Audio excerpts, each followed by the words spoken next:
골로새서 1장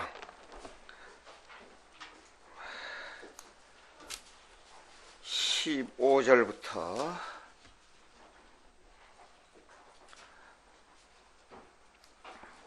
20절까지 교독하겠습니다.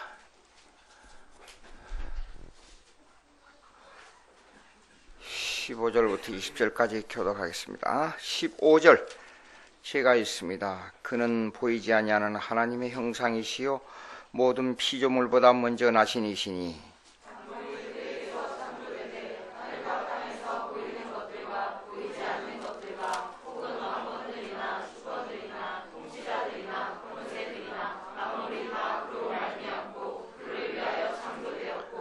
또한 그가 만물보다 먼저 계시고 만물이 그 안에 함께 섰느니라. 그는 몸이 교회의 머리시라. 그가 근본이시요 죽은 자들 가운데서 먼저 나신 이시니 이는 다시 만물의 으뜸이 되려 하심이요.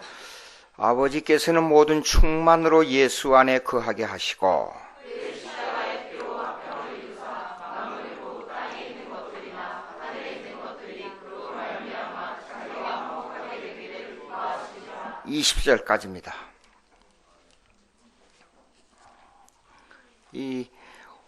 오늘 제목을 안 적어드렸지요. 만물의 으뜸. 제목이 만물의 으뜸입니다.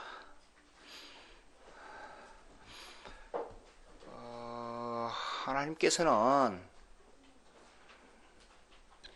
이 세상이 만들어지기 전에 계획이 있었어요. 계획. 여기에 만물 나오잖아요. 만물에 대한 하나님의 계획을 신적 작정이라 그래요. 영어로 decree. 신적 작정. 그 안이라 그러면 이게 그냥 생각하면 안 돼요. 그 중요한 것이라 그런 뜻이에요. 그 안에 예정이라는 게 있어요. 예정. predestination. 예정이 있었는데요. 이게 한국에 오니까 하나님의 작정, 하나님의 예정, 하나님의 뜻, 이런 섭리, 이런 것을 정확하게 구분을 못하고 있더라고요.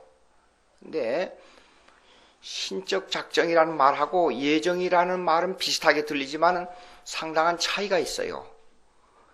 신적 작정은 만물에 대한 계획을 하나님의 선포하는 걸 갖다가 신적 작정이라 그래요.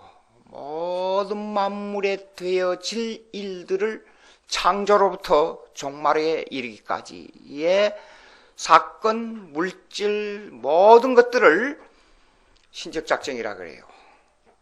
근데 그 안에 구원에 관한 계획이 있어요. 구원에 관한. 그걸 갖다가 예정이라 그래요. 구원에 관한 계획. 그러니까 구원에 관한 계획은 예수님, 그 다음에 예수 믿는 우리 믿어야 할 사람과 못 믿어야 할 사람, 우리 인간들, 그 다음에 천사들, 이런 그 구원에 관한 계획에 대하여 하나님이 미리 작정해 놓은 것을 갖다가 예정이라 그래요. 예정.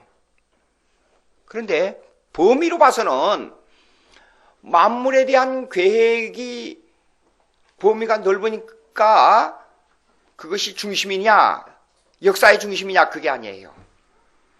하나님의 계획의 중심은 예정, 즉 구원에 관한 계획이 그 역사의 중심이에요. 예정이.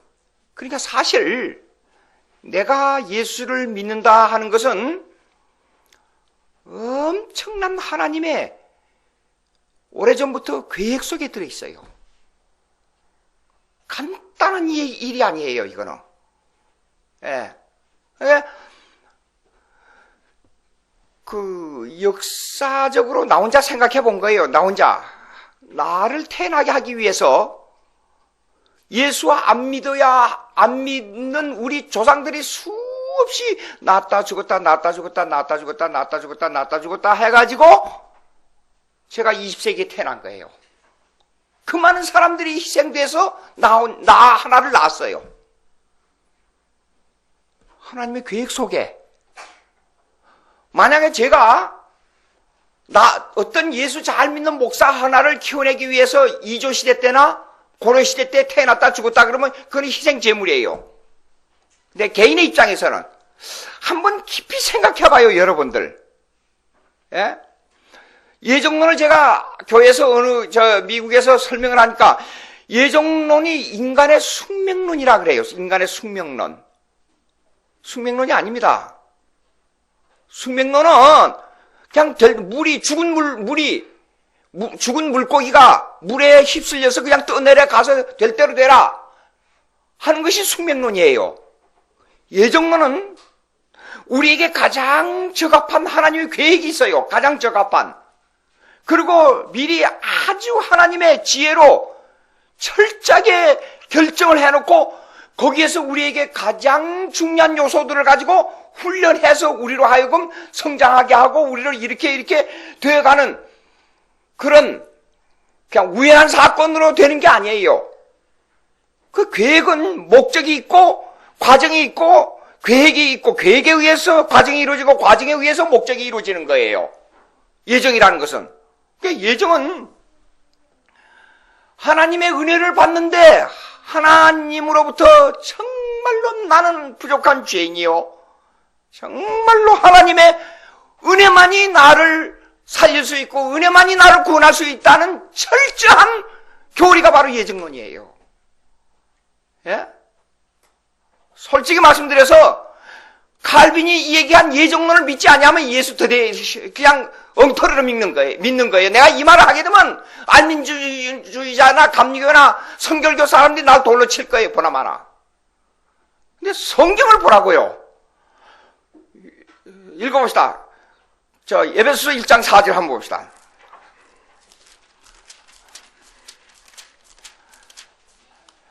에베소서 1장 4절. 3절부터 읽읍시다. 3절부터 천천히.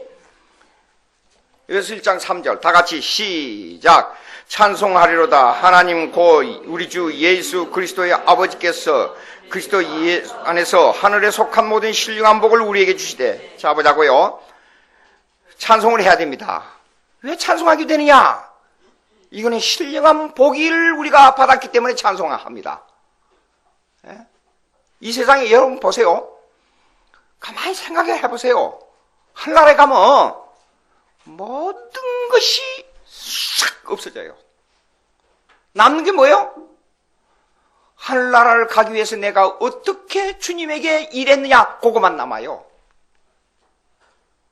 생각을 해봐요. 대통령? 여러분, 시간론 얘기하려면 또 하나님 앞에서는 시간이란 게 아무것도 아니에요.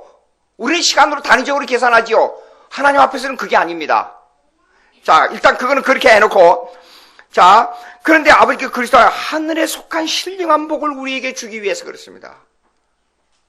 신령한 복이 뭐냐? 하늘나라에 간, 이 세상은 너무 짧기 때문에 잠깐 동안, 사는 날 동안에 하늘나라 준비 기간이에요, 이거요. 이 세상에 사는 거. 다른 거 생각하면 안 돼요. 어떤 의미에서요? 그럼 일하지도 말고, 먹지도 말고, 아무것도 하지 말고, 그냥 내일 죽을지 모르니까 교회 와서 기도만 하다 죽자. 그게 아닙니다. 이게 왜 만물이 나왔느냐 하는 문제가 있나. 만물에 대한 우리의 사명을 또 알아야 돼요. 자, 그런데 창세 전에, 그거는 복 주신데 그 창세 전에 그랬어요. 창세 전에. 이 세상이 만들어지기 전에, 시간이 시작되기 전에 그리스도 안에서 우리를 택하사 우리로 사랑 안에서 그 앞에 거룩하고 흠이 없게 그냥 우리를 선택했습니다. 예수 믿도록. 자, 보세요. 요거 설명하려면요 조금 그런데 예정론 그러면 이렇습니다. 일방예정이라는 것이 일방예정. 조금 어려운데 일방예정. 자, 칠판 있으면 더 좋습니다만은 설교를 하다 보니까 여기 이렇게 사람들이 요걸 사람으로 비유합시다. 이렇게 해요. 이게 또 뭐 중요한 건지 물에 빠졌는지 모르겠다. 항상 제가 한국에 와 살면서 항상 불안해요. 건물에 들어가도 불안하고 어디 가도 불안해요.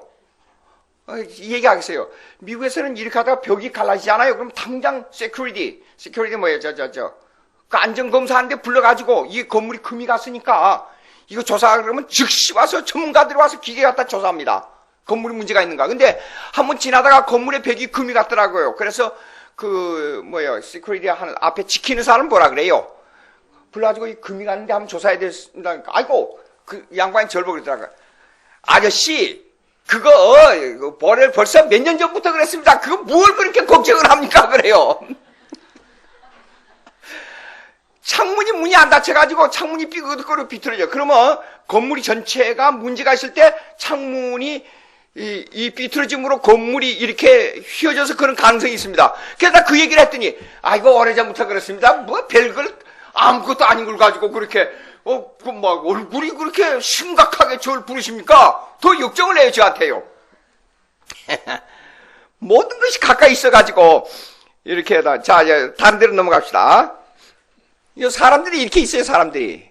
근데 이거 이제 30명, 40명, 50명, 100명, 1000명, 뭐 수십억이라고 가정하십시다. 그런데 요 사람이 김양주라는 사람이에요. 근데 예정론은 이 사람을 내가 예수 믿게 해야겠다. 이건 내버려뒀으니까 내버려뒀다. 그 예정론이에요? 아니에요. 예정론은 이렇습니다. 태어나기 전부터 이렇습니다.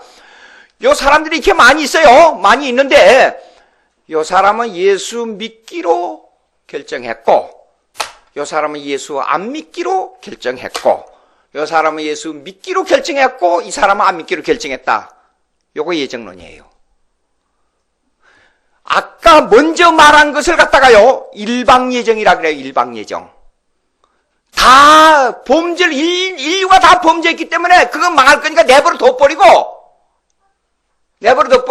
그걸 육이라 그래, 육에. 내버려 둬버리고, 이 사람은 예수 믿으니까 이 사람만 예수 믿도록 했다. 그건 일방예정인데, 우리 개혁파 신학에서 말한 예정론이 아니에요. 예? 예정론은 어떤 걸 보고 예정론이라 그러냐, 그러면. 이게 사실요, 신학대학원에서 가르치는 이게 내용인데 쉽게 설명하려니까 조금 어렵네요. 자, 보세요. 여러 사람들이 있는데 이 사람들은 버리기로 예정하고 이 사람들은 예수 믿게 하기로 예정했다 그 말이에요.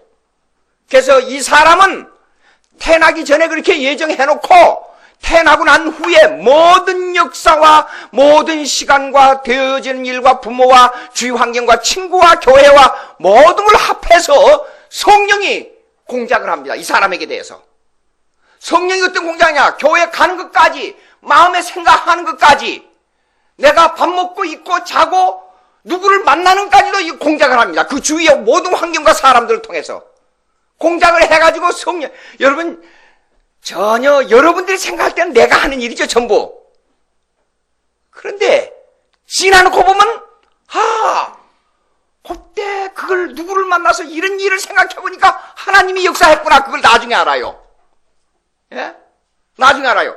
그러면 이 사람은 그렇게 해서 사람, 환경, 조건, 일, 사고, 환난, 고통 모든 것까지 동원해서 예수 믿도록 이끌어갑니다. 그걸 이 공작을 하는 이가 누구냐 그러면 성령의 하나님이에요.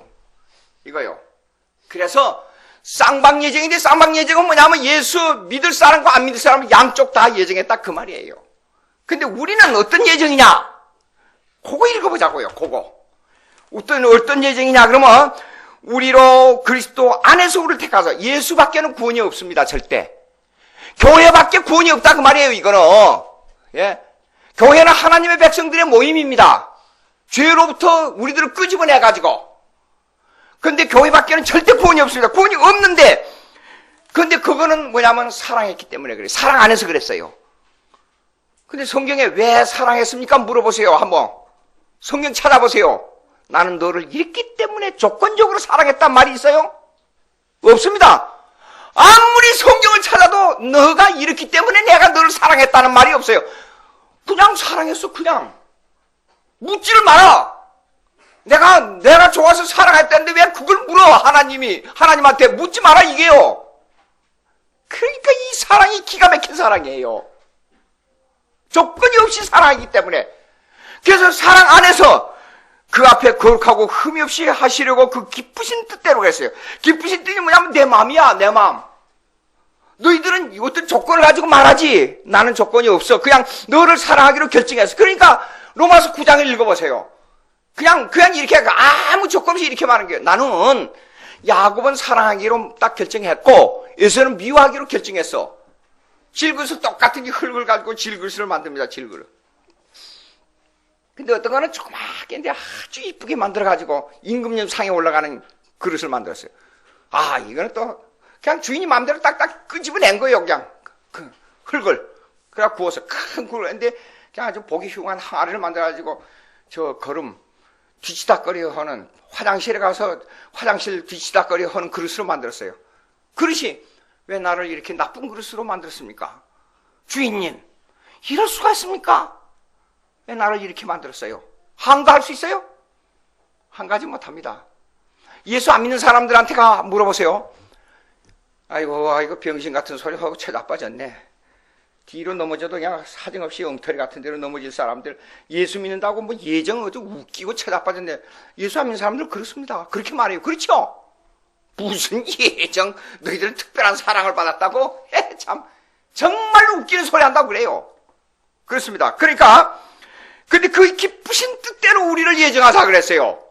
마음대로요. 하나님 조건이 없어요. 아, 왜 그랬습니까? 묻지를 마라. 내가 그냥 좋아서 한 거야. 예수 그리스도로 말미암아 자기 아들들이 되게 하셨으니 이는 그가 사랑하시는 자 안에서 우리에게 거저 주시는 바 은혜의 영광을 찾아 거저 주시는 바. 여러분 이 구절을요 3, 4, 5, 6절 요거 그리고 7절 그리스도 안에서 그 은혜의 풍성함을 따라 그의 피로 말미암아 속량 곧 죄사함을 받았느니라. 이거 읽을 때 가슴이 막 저릿 안 해요? 그냥 읽어져요. 그냥 물어봅시다. 에? 야, 언제 한번 이런 얘기 했죠? 그 왕하고 아주 시골 바닥에 사는 못생긴 처녀하고 왕자하고 결혼한 얘기, 그런 일이 있다고 하면 이게 가능한 일이겠냐 한번 물었어요. 그보다 더한 일이 뭐냐면 여러분 머리 끝까지부터 발끝까지 인간을 측정해 보세요. 인간이 뭐냐? 인간을 한번. 요새 제가 내 신앙 고백서를 쓰고 있어요. 인간론에 대해서. 인간을 뒤져보면 인간은 아주 더럽고 세상에 몹쓸 물건이 인간이에요. 누가 인간이 선하게 태어났다 그래요? 천만의 말씀. 그런 인간을 여보세요. 아무 조건 기쁘신 뜻대로 예정하사 은혜의 영광을 찬송하게 하려고 은혜의 풍성함을 따라 그 피로 속량 죄사함을 얻었느니라. 아, 이거요 가슴이 피가 거꾸로 솟는 것 같지 않아요? 뭐라고요? 그런데 이 예정은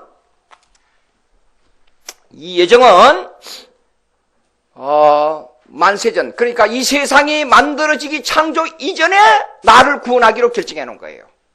그러면 두 가지 예정이 있습니다. 하나는 만물에 대한 계획이고 하나는 구원에 대한 계획입니다. 이 두 가지가 다.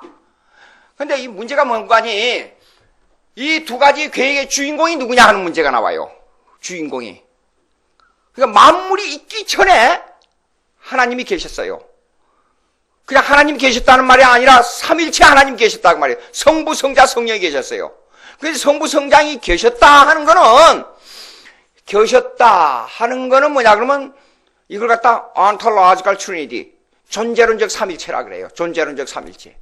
존재론적 삼일체는 뭐냐면 하나님 아버지와 하나님 예수님과 하나님 성령님, 이름이 다른 하나님인데 한 분 하나님이라 그 말이에요. 한 분 하나님인데 아버지로 이름을 가진 하나님, 아들의 이름을 가진 하나님, 성령의 이름을 가진 하나님이 세 분이 같이 계셨는데 이거는 동등영광, 동일권능, 동일존재로 계셨어요. 동등영광, 동일존재, 동일권능으로 계셨어요. 이것이 존재론적 삼일체라 그래요. 그런데 에코노미컬 트리니티, 섭리론적, 조화론적 삼일체가 있어요. 어떤 분은 경세적 삼일체라고 번역을 해놨어요. 근데 섭리론적 삼일체라는 말이 무슨 말이냐 그러면 아버지의 이름을 가지고는 예정했어요. 아들의 이름을 가지고는 그 예정된 구원을 완성했어요. 성령의 이름을 가진 하나님은 그 구원을 우리 속에 적용했어요. 그냥 적용이란 말을 쉽게 생각하면 안 돼요. 구원은 여기에 말씀 나온 대로요, 만물을 동원합니다. 한 사람을 구원하기 위해서 만물을 동원해요. 숨 쉬고 먹고 마시고 병들고 자고 태어나고 하는 모든 조건, 왜 내가 대한민국에서 태어나가지고 이렇게 목사 일을 하게 하느냐 하는 것도 하나님의 예정 가운데 만물을 동원한 겁니다. 내 부모를 동원한 거예요. 그래서 오늘 여기가 태어난 것을 이렇게 한 거예요. 그러니까 여러분들 예수 믿는다는 그 자체가 얼마나 기가 막힌 계획, 얼마나 기가 막힌 사역인가를 알아야 돼요. 우리가 모르는 사이에 성령께서 다 작용하고 계십니다. 근데 이 성령의 작용은 그러면 어떤 성령의 작용이냐 하는 질문이 나와요. 그래서 이걸 두 가지의 영역이 나와요. 성령의 작용에. 하나는 문화명령의 성령의 작용하고 하나는 종교명령의 성령의 작용이 나와요. 문화명령은 뭐냐면 노동론으로 들어가면 이렇게 분리됩니다. 노동론으로 들어가면. 첫째, cultural mandate. 그러니까 문화명령의 성령의 작용은 예수 믿지 않는 정치, 경제, 사회, 교육 모든 부분에 있어서의 사역을 관장하는 거예요. 그것을 일반은 총의 성령이라 그래요. 성령의 작용이라 그래요. 예수 안 믿는 사람들이 어떤 때는 선한 일을 더 많이 하는 경우가 있죠. 그 마음을 누가 줬어요? 그것도 절로 되는 게 아닙니다. 일반은 예수 안 믿는 일반은 총의 성령의 작용으로 말미암아 그 일을 하게 하는 거예요. 난 가끔 이 정치가들 하는 건 말하고 뭐 목숨을 걸고 싸우고 민족을 위해서 목숨을 걸고 싸우는 거 가만히 볼 때 아하, 저 예사 일이 아니에요. 그렇죠? 그 왜 그래요? 일반은 중에 성령이 그들 마음속에 작용하기 때문에 내 목숨을 총에 같이 여기면서 그런 싸움을 하는 거예요. 자기들은 정의를 위해서 싸우는 거예요. 근데 내가 생각할 때는 그래요. 저렇게 해서 죽으면 죽은 후에 아무 대가도 없는데 왜 저렇게 싸우는가? 여러분들 그런 생각 안 들어요?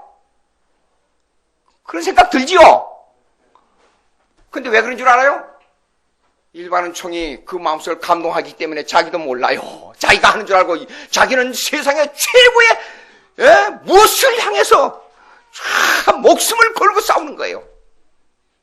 난 가끔 이런 생각을 해요. 그 목숨을 걸고 돈을 벌어서 기업을 일으킨 사람들 봐요. 그런데 다 기업을 일으켜놓고 나이 들어 다 죽어요. 어찌겠어요? 지금 이건희 씨 아버지인 이병철 씨가 그랬잖아요. 공술에 빈손으로 왔다가 빈손으로 가는 인생이라 그러면 돈 많이 벌어도 소용이 없으니까 내가 죽을 때 두 손을 관 밖에다 내놓고 나를 묻어달라 그랬어요. 예? 그런데 일생에 살면서 그렇게 전심을 다해서 일을 했어요. 왜 그래요? 일반은 중에 성령이 살아있는 동안에 그 마음을 작용했기 때문에 그래요. 그래서 그 사람을 통해서 많은 사람이 살 수 있도록 경제적 부흥을 일으킨 거예요. 근데 이런 일들이 그냥 된 게 아니라고 말이에요. 그것이 하나님의 계획이 그들에게 작용하고 있다고 말이에요. 일반은 중에 성령이 그들을 작용하고 있어 한국의 경제 부흥을 일으키게 만든다고 말이에요. 그래서요. 그럼 왜 경제 부흥을 일으켜요? 우리가 그냥 잘 살게 하기 위해서, 후손들에게 돈을 많이 넘겨주기, 재산을 넘겨주기 위해서? 하나님의 근본 목적은 그게 아니에요. 그 목적이 어디로 가느냐, 그 열매를 어디로 돌아오게 하기 위해서 그러냐? 교회로 돌아오기 위해서 그래요. 교회로. 자, 보세요. 왜 그러냐? 노동은, 우선 노동론을부터 따지자고요. 노동론이 뭐냐? 노동론. 자, 보세요. 우리는 노동이 종교노동과 일반 노동으로 나눠져요. 근데 아담이 타락하기 전에는 종교노동과 일반 노동의 특별한 구분이 그렇게 없었어요. 종교노동과 일반 노동이 같이 활동했어요. 같이. 무슨 말이냐? 하나님과 교제 관계에 있었어요. 하나님과 직접 만나 얘기했으니까. 그리고 아직 무죄 시대에 무죄. 죄가 없었어요, 아담은. 하나님과 대화했어요. 그리고 일하지 않고 먹고 마시고 마음대로 살 수가 있어요. 범죄하기 전이었으니까. 그리고 다툼이 없었어요. 평화롭게 지냈어요. 그리고 만물을 다스렸어요. 얼마나 지혜가 있었는지 모든 만물의 이름을 자기 혼자 지을 수 있었어요. 그러니까 가만히 생각해보면 이래요. 얼마나 머리가 좋았으면 그렇게 했겠느냐 하는 생각이 들어요. 제가요, 외우면 잘 안 잊어버리는 성격인데, 요즘 뭐 많이 깜빡하면, 수십 년 전에 걸 다 기억해요. 초등학교 졸업생들 사진을 놓고 보면 이름을 잊어버리는 사람 많잖아요. 인간의 지혜는 이렇게 한계가 있어요. 근데 지금 생각해보면, 아담의 지혜가 무지무지했던 거예요. 엄청난. 그런데 처음에 문화명령을 받았어요. 에덴 동산을 창조하시고, 하나님께서 문화명령을 줬어요. 문화명령이 뭐냐면 이 동산을 지키고 다스리라는 문화명령의 노동, 문화노동이라 그래요. 일반 노동. 일반 노동의 명령을 줬어요. 근데 일반 노동을 하면서도 하나님과 교제를 했으니까. 그러고 나서 두 번째, 종교노동이에요. 종교노동은 오직 선악과를 따먹지 말라. 지키면 살고 어기면 죽는다는 생명의 계약입니다, 이거요. 근데 이 두 가지 노동이 사실상 한 일치선상에 놓여 있었어요. 분리가 안 됐어요. 하나님과 교제 관계에 있었기 때문에.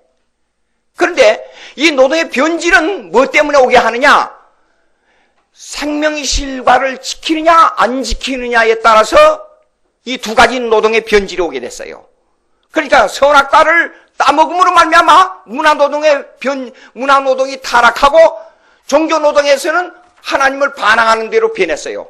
그러니까 선악과 따먹고 나서 이 자연이 가시와 엉겅퀴를 낸다 그랬잖아요. 창세기 1, 2, 3장 읽어보세요.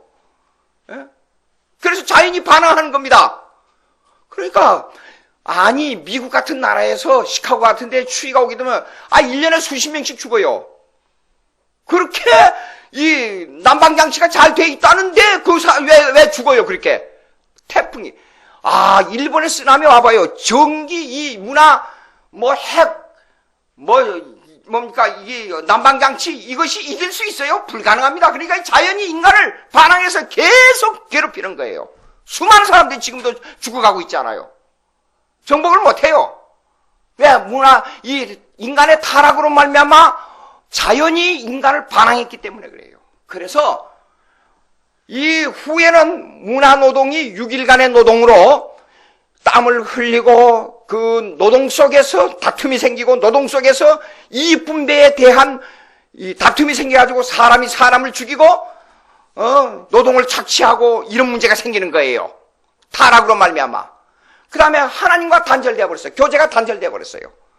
교제관계, 하나님과의 교제관계 단절이라는 것은 아주 중요합니다. 여러분, 하나님과의 관계에 있어서는 구원이 뭐냐? 그러면 교제 회복이 구원이에요. 즉, 하나님과의 관계 회복입니다. 그 회복이 구원이에요. 그러니까, 맨 처음에 창세가 되기 전에는 하나님의 구원 계획은 구속언약이에요, 구속언약. 이 구속언약이 시간과 공간 속에 나타날 때는, 이 구속언약이 시간과 공간 속에 나타날 때는 행위언약이에요, 행위언약. 행위언약에서 타락했기 때문에 타락은 뭐냐? 관계 단절이에요. 하나님과. 이웃과의 관계가 이 적대 관계로 변해버렸어요. 사람과 관계가. 그러니까 여러분 솔직히 살면서 보자고. 여러분들은 성령 충만해서 거룩하고 또 거룩해서 절대로 남을 미워하는 일이 없을 줄로 믿습니다. 여러분 그래요? 솔직히 제가 하나님 앞에 제 마음을 완전히 털끝 하나도 없이 탁 벌려놓고 하나님을 향해 내가 내 양심을 한번 들여다보겠습니다. 들여다보니까 미안하지만 사랑하는 것보다도 미워하는 게 훨씬 더 많아요. 사람을. 여러분들은 안 그럴 거예요. 그런데 왜 이런 현상이 벌어졌느냐? 하나님과 관계가 단절돼서 그래요. 그러면 예수 믿는 사람은 하나님과 관계가 회복되면 이웃과 관계가 회복되어 가는 과정에 있어야 돼요. 사랑하는 관계로 변해져 가야 돼요. 예. 관계가 단절됐단 말이에요. 관계가 단절되다 보니까 문제가 뭐냐? 자연과의 관계도 문제가 생긴 거예요. 문화명령 속에. 문화명령과의 관계의 단절이 뭐냐? 자연과 인간 관계가 하나님, 맨 처음에 창조된 상태에서는 인간이 하나님과 만물 사이에 중보자 역할을 했어요. 하나님과 만물 사이에.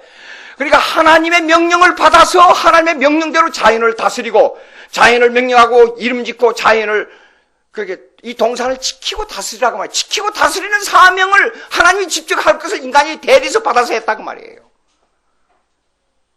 이것이 깨져버린 거예요. 문화명령에.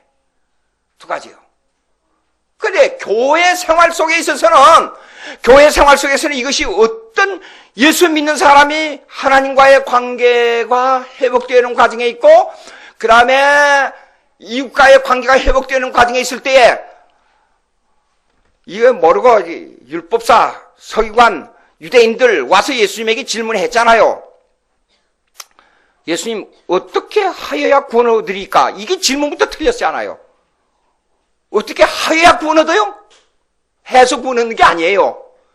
믿음으로 구원 얻는데, 신학적으로 물자면 이렇게 해요. 예수님, 어떻게 하나님과 관계 회복을 할 수 있습니까? 그렇게 물어야지요. 그러면 어떻게 행하야? 율법을 행함으로 구원 얻을 수 없기 때문에 율법을 행할 수 없는데, 그러면 믿어서 구원을 얻게 됩니까? 이렇게 질문하든지. 그 질문 자체가 틀렸어요. 유대주의이기 때문에. 자, 그런 관계 회복에 있어서 그 관계 회복이 뭐냐면 첫째, 하나님을 사랑하는 거예요. 두 번째 관계 회복이 뭐냐? 이웃을 사랑하는 거예요. 그럼 물어봅시다. 그 사랑해집니까? 이게 종교명령이에요, 종교명령. 사랑해집니까? 사랑이 안 되는 거예요. 하나님을 사랑할 때는 조건이 하나 있어요. 마음과 정성과 뜻을 다하고 목숨을 다하여까지도 사랑하라 그랬어요. 근데 내 이웃을 사랑할 때는 뭐냐 그러면 내 이웃을 내 몸과 같이 사랑하라 그렇게 말했어요. 그 동등한 입장에서 사랑하란 말이에요. 왜냐하면 성도와 성도 간의 사랑은 수평적 입장이에요. horizontal relationship. 예? 그러나 하나님과 관계는 수직적인 사랑이에요. 위에서 내려오는 사랑이에요. 우리가 올라갈 수가 없어요. 하나님 앞에 사랑을. 예? 그러니까 위에서 내려오는 사랑을 사랑하는 것은 목숨을 다해서 사랑해야 돼요. 우리가. 그러나 이웃과 이웃의 사랑은 내 몸과 같이 사랑을 해야 돼요. 이에 더 큰 사랑이 없다 그랬어요.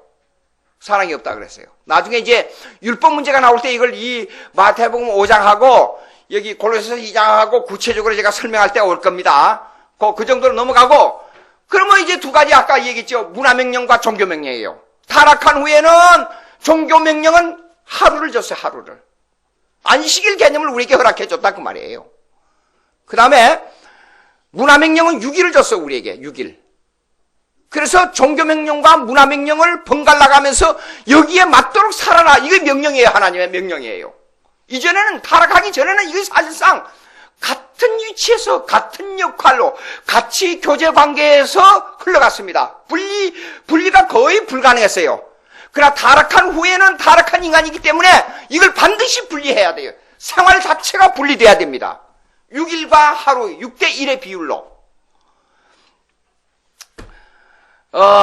왜 주일 잘 지키는 게 중요하냐? 이런 게 있어요. 영국에서 르네상스 운동이 일어나서 일이 자꾸만 빌렸어요. 일거리가 많아지고. 그래서 한때 하는 수 없이 열흘 아홉 일하고 그 하루 쉬는 열흘 제도를 바꿨어요. 그래서 9일 일하고 하루 쉬는 제도로. 근데 생산과가 더 떨어졌어요. 인간은 태어날 때, 창조 때 7을 번갈아가면서 살도록 그렇게 돼 있어요. 교인들 생활 속에서 내가 이런 얘기를 하게 되면 한국교회에서 또 돌팔 맞을 수 있는 가능성이 조금 있다는 생각을 해요. 한국교회가 안식일 개념, 주일 지키는 개념과 문화노동과 종교노동에 있어서 언밸런스를 많이 가르쳐 왔어요. 그래서 옛날에 이런 게 있었습니다. 제가 신학생 때도 그런데 주일날 열심히 교회에서 밤늦게까지 하고, 옛날에는 저녁 예배를 전부 7시, 8시에 옛날에 예배했었습니다. 밤늦게 일하고 뒤치다가려 하게 되면 늦게 저녁에 들어와요.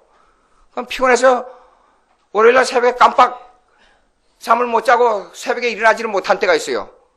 근데 그 목사님이 뭐냐면 새벽 기도 안 나오는 그럼 마귀 새끼라고 딱 그래버려요. 여러분 그 말이 맞겠다고 생각해 보세요? 생각해 보셨어요? 생각해봐요.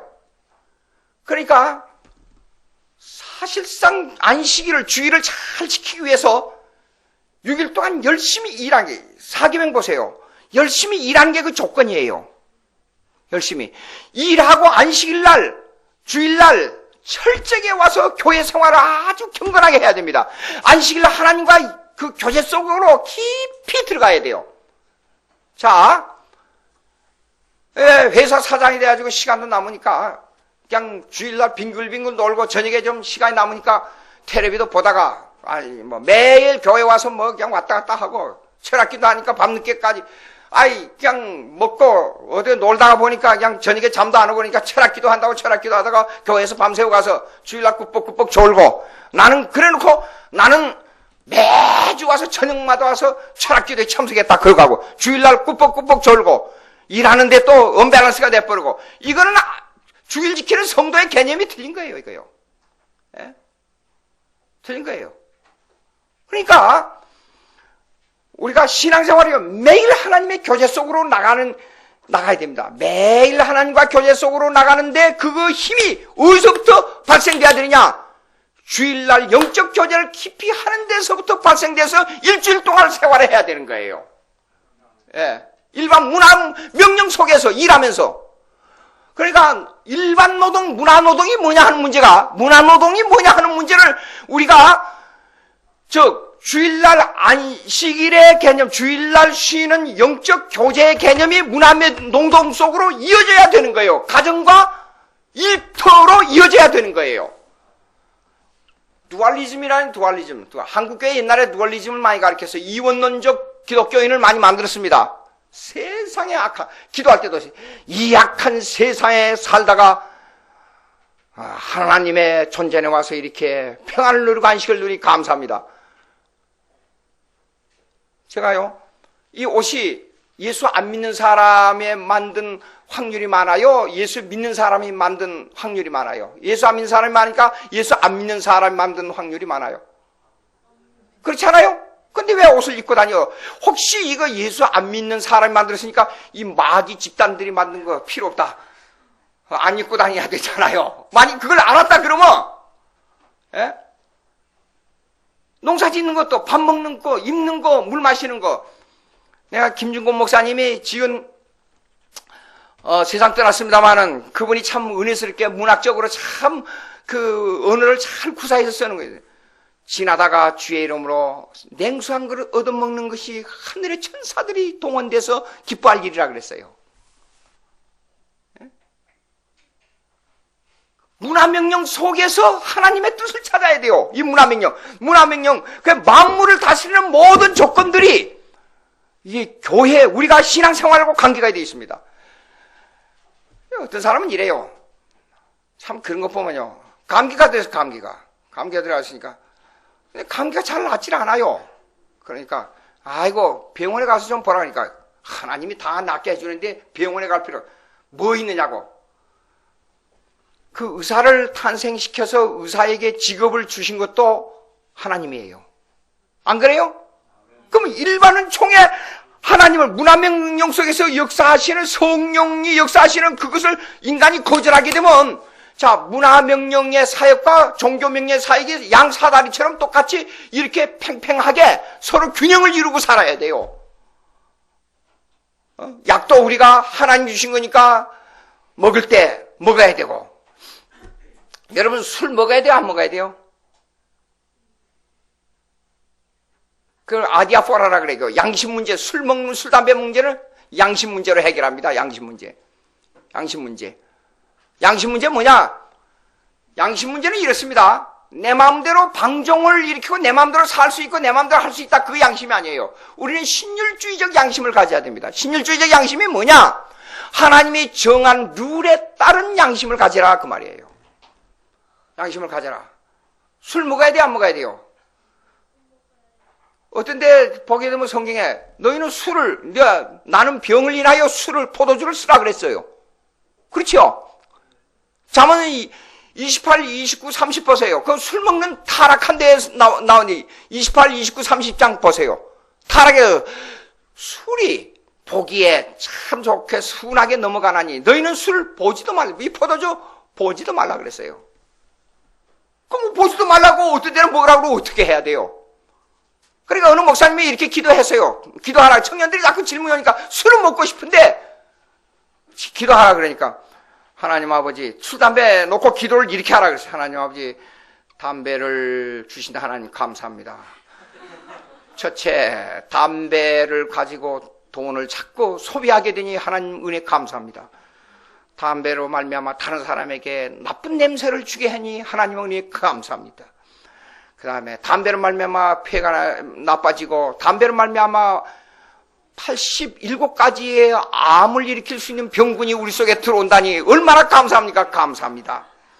그걸 담배로 말미암아 다른 사람에게 냄새를 끼치게 되니 또 감사합니다. 그렇게 기도할 수 있으면 담배 먹어라. 제가 이런 경험이 있어요.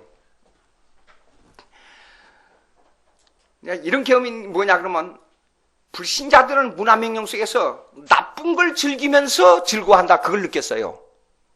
왜냐하면 아니 술이 그렇게 쓰고 나쁜 그 냄새가 나고 그렇게 그인 줄을 내가 지금 몰랐어요.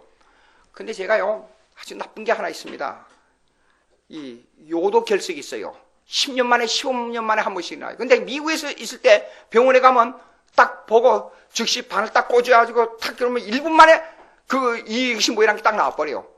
그러면 그 주사기 꽂은 데다가 약을 딱 집어넣으면 3분도 안 돼서 이 통증이 애기 낳는 것보다 더 힘들다 그래 그게요. 도저히 허리를 펼 수가 없어요. 이 차를 싣고 앰뷸런스가 와서 차를 싣고 가는데도 몸이 막 뒹굴어요. 얼마나 아픈지. 근데 병원에 도착하자마자 딱 보더니 증상을 딱 보니 그래가지고 딱 꽂으니까 3분도 안 돼서 통증이 가라앉아요. 한국에서 한번 그런 일이 있었는데 30분이 돼도 의사가 이렇게 괜찮다고 조금 이따 그러더니 주사를 하나 갖다 놔줘요. 보니까 수증기를 갖다 넣는 거예요. 거기다가 하도 아프다 그러니까 수증기를 해서 마음의 위로를 받으라 그 말이겠지요. 수증기 먹고 마음의 위로를 받아요. 내가 너무 아프니까 의사 보고 수증기 넣지 마세요. 내가 그랬어요. 그게 깜짝 놀라는 거예요. 나 다 알고 있습니다. 우리 집안의 식구가 의사인데 한국 의사들은 왜 이렇게 하는지 모르겠다고. 솔직히 담당상하지 않았다 그러면 될 거 아니에요. 왜 이렇게 의사들이 이렇게 하느냐고 막 소리를 질렀어요. 아프니까.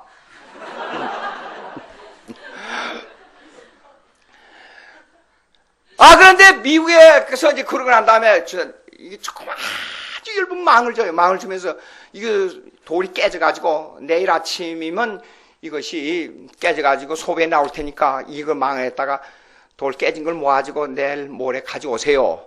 근데 오늘 저녁에 가서 꼭 할 일이 있습니다. 그래서 맥주를 먹으라는 거예요. 그래서 내가 술을 안 먹는 사람이라고 그랬더니 당신 직업이 목사인 줄 알고 있습니다. 우리가 다 이게 받아서 기록을 알고 있습니다. 근데 맥주를 2캔을 사가지고 1시간에 어떻게 먹고 이거 어떻게 방법까지 가르쳐 주는 거예요. 이걸 먹어야 되나 말아야 되나 별 생각이 다 나는 거예요. 근데 성경에 뭐요? 아픈 데에 의해서 술을 조금씩 쓰라 그랬잖아요. 아이고 가지고 와서 맥주를 가지고 입을 대니까요. 아니 여러분 맥주가 맛있어요? 세상에 그렇게 쓴 건 내가 음식을 먹다가 쓴바기 먹는 거는 저리 가라요. 아무것도 아니요. 그걸 무슨 맛으로 사람들이 먹고 하면서 즐겨하는지 이유를 모르겠어요. 이유를 억지로 쓴 걸 먹는 게 보니까 소변이 줄줄줄 나면서 새카만 돌이 터져 나오는 거예요. 자, 약이니까 어쩔 수 없이 먹었습니다. 근데 내가 생각하는 거 하나 얻었어요. 틀림없이 맥주뿐 아니라 다른 술도 우리가 먹듯이 달콤하지 않을 거란 말이에요. 그래서 술 먹는 사람들이 한 잔씩 먹고 얼굴을 찌푸리면서 하는 그 내용을 알 수가 있어요. 예? 그렇게 인상을 찌푸리면서 그 쓰고 맛 없는 것을 왜 그렇게 먹고 좋다고 하는지 이유를 모르겠어요. 그 왜 그래요?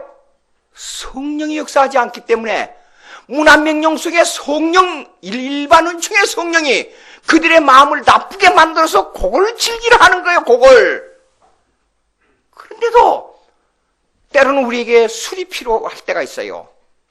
약으로 쓸 때나 요즘은 담배 속에서 무슨 아주 나쁜 병 질환을 없애는 뭐라고 그러죠? 그것이 발견됐다 그러지 않아요?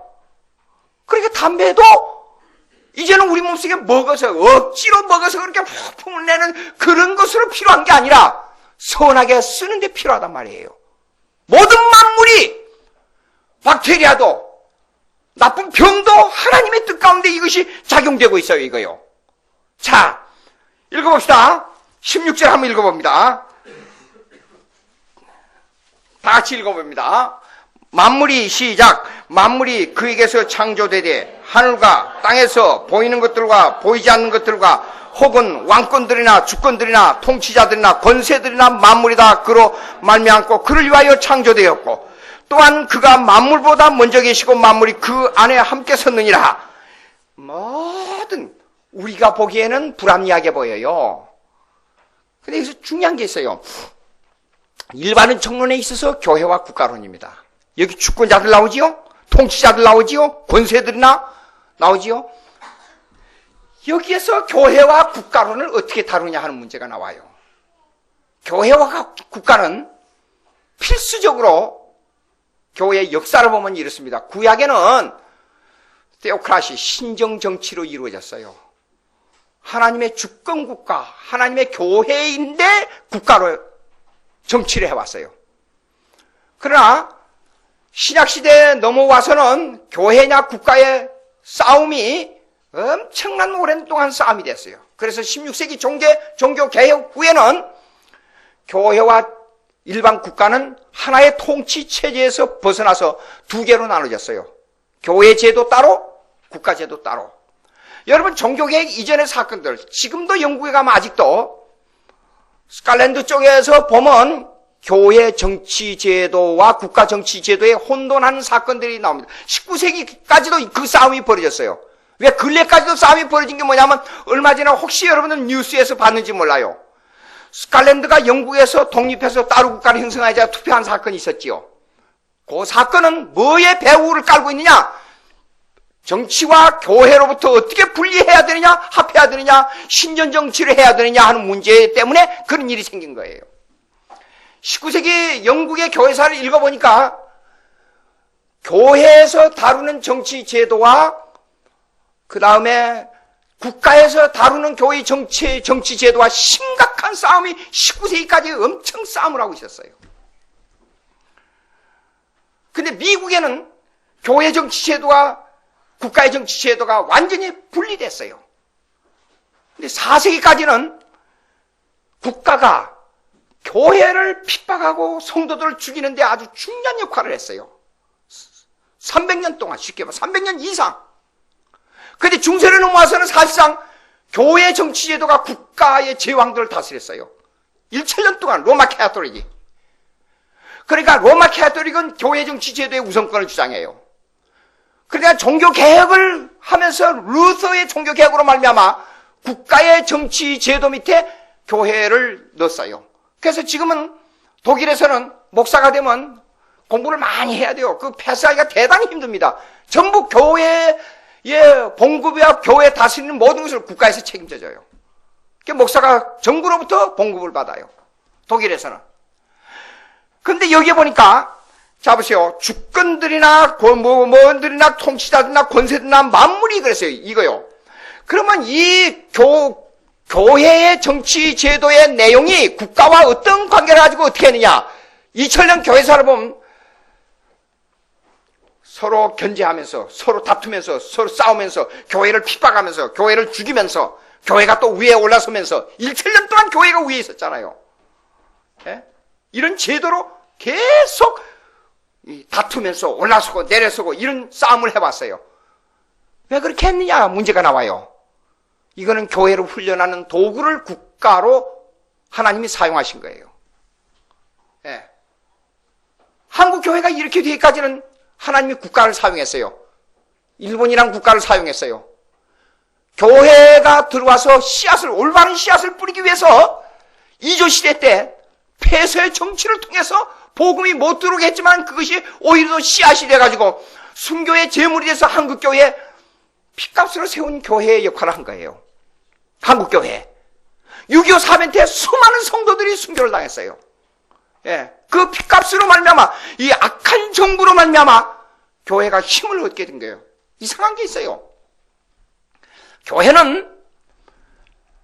교회가 타락은 어디서 오느냐? 물질의 풍부에서부터 와요. 여러분, 한국 교회가 부흥하고 돈이 많아졌다는데 절대로 자랑할 일이 못 됩니다. 우리가 미국의 청교도들이 사는 지역에 가보면 이래요. 아주 가난하게 사는 것 같아요. 근데 수입이 더 많아요. 보통 사람보다. 근데 생활을 아주 가난하게 경건의 생활을 해요. 그들은 단 일전도 길거리 가다 보면 주워요. 주워가지고 헌금 일단 넣어요.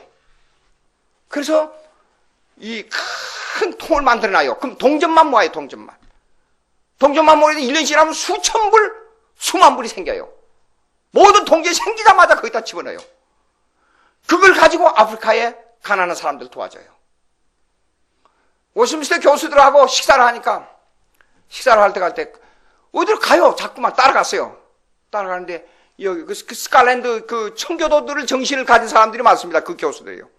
그 교수들은 미국 전역에서 세계적으로 성경의 doctrinal position, 그러니까 성경 교리를 가지고 있는 신학대학원으로서 세계 1위. 어쩌다가 5년 만에 10년 만에 한 번씩 2위를 해요. 그렇게 철저한 성경 교리를 가르치는 그런 신학대학원이에요. 그런데도 저는 점심 식사하자고 가게 되면 이쪽이요, 잭킨더 박사가 있고 이쪽에 맥다널이 있어요. 그러면 맥다널이 10전이 싸고 이쪽에 잭킨더 박사가 10전이 비싸면 가다가 다시 돌아와서 이쪽 10전 싼 데로 가요. 구두 밑창이 떨어지면 위에 가죽이 다 달아질 때까지 밑창을 또 갈고 그래요. 예. 그렇게 생활해. 그럼 그 전략해가지고 어디로 보내느냐? 선교하는데 가난한 나라로 보내요. 우리가 미국이니까 저는 미국에 들어갈 때 처음에 75년도에 들어갔어요. 여기 있는 분들이 상당수가 태어나기 전입니다, 보니까. 미국에 가서 쓰레기통만 뒤지면 다 살 수 있고 풍족하게 살 수 있다고 생각했어요. 아니에요. 얼마나 맑은지 몰라요. 철저하게 노동의 대가를 딱 정확하게 계산해서 주는 나라예요. 그러니까 노동의 타락은 이렇습니다. 성도의 타락을 가져와요. 박윤선 박사님의 설교를 들으면 이런 적이 있어요. 노동의 타락은 게으름에서 오는데 게으름의 타락은 성도의 타락이다 그랬어요. 무슨 일을 하는지 열정적으로 해야 돼요. 열정적으로. 작은 일을 해도 맺고 끊게 열정적으로 해야 돼요. 설교를 해도. 척 스미스 목사님의 설교를 들으면 이래요. 내 아내를 사랑할 때도 열정적으로 사랑합니다. 밥 먹을 때도 열정적으로 먹습니다. 일을 할 때도 열정적으로 일을 합니다. 설교를 할 때도 열정적으로 합니다. 운동을 할 때도 열정적으로 합니다. 열정적으로 해야 기독교인의 사명을 합니다. 그러더라고요. 열정적으로 해야 됩니다. 문화명령에 그러면 만물 모든 주권자나 국가는 교회와 필수적인 관계를 가지고 있어요. 정치제도적으로. 그러니까 여러분 이렇습니다. 무정부주의는 안 돼요. 무정부주의 운동을 하는 사람도 있잖아요. 정부. 그래서 도덕주의로 그냥 살면 된다 해서 무정부주의를 정치제도를 부정하는 사람도 있습니다. 성경적이 아닙니다. 정부에 대해서 로마서의 13장에 보게 되면 모든 정부의 권세에 순복하라 그랬어요. 근데 그 말은 복음에 순복하지 말라는 말이 아니라 복음 안에서 정부에 순종하라 그 말이에요. 예? 그럼 복음 안에서 정부에 순종하는 게 뭐냐면 정부를 인정하는데 악한 정부도 때로는 하나님께서 사용하니까 그걸 하나님의 뜻대로 사용하고 그걸 응답할 수 있는 성도들이 되라 그 말이에요. 그 속에서 우리가 노동이 절대적으로 필요합니다. 노동이 뭐냐? 성도에 맡은 노동이에요. 그러니까 그때 초대교회는 조금만 기독교를 핍박할 때 이랬어요. 이 야만인 족속 종교들, 사람의 피와 살을 뜯어먹는 종교들, 예수님의 포도주, 예수님의 살 그거 먹으니까 이런 사람의 살을 뜯어먹는 종교라. 그래서 사람을 죽였잖아요. 기독교인들을 뒤집어 씌워가지고 불이 나도 기독교인들, 난리가 나도 기독교인들, 홍수가 나도 기독교인들 전부 핑계를 내서 죽였어요. 저것들이 우리 태양신을 섬기는 거 반대하는 신을 섬기기 때문에 태양이 화가 나서 홍수가 난 거라고 그렇게 뒤집어 씌워가지고 기독교인들을 핍박했습니다. 초대교회 때 300년 동안이나. 그러니까 정부에 대해서 기독교 교회의 정치와 정부의 정치가 어떻게 다스리는 것을 지혜롭게 생각할 수 있는 사람이 돼야 돼요. 여기 보세요. 통치자나 주권자나 권세나 다 만물이 그로 말미암아 꼭 그를 위하여 창조되었다 그랬어요. 위하여. 이 모든 것들이 우리가 보기에는 불합리하게 보이지요. 우리가 보기에는 아무것도 아닌 것 같이 보이죠. 우리가 보기에는 악한 것 같이 보이죠. 근데 하나님을 위해서 필요악으로 쓰이는 악이 있다 그 말이에요. 이걸 관념적으로 볼 것이 아니라 지혜 있는 성도는 하나님의 섭리적인 방법으로 아주 영적인 눈을 가지고 꿰뚫어 볼 수 있는 지혜가 있어야 돼요. 예? 지혜가 있어야 돼요. 막 욕설을 하고 막 하고 그게 되는 게 아니에요. 지혜란 것은 중요합니다. 여러분들 신앙생활 속에서 먹고 마시고 걸어가고 생각하고 보고 느끼고 자기 전에 물 한 모금 먹는 것, 이것이 하나님의 아주 깊은 뜻과 관계를 가지고 있습니다. 아주 작은 것 같지만은 왜 이런 일이 생겼는가? 자, 고린도전서 한번 봅시다. 고린도전서 10장 31절.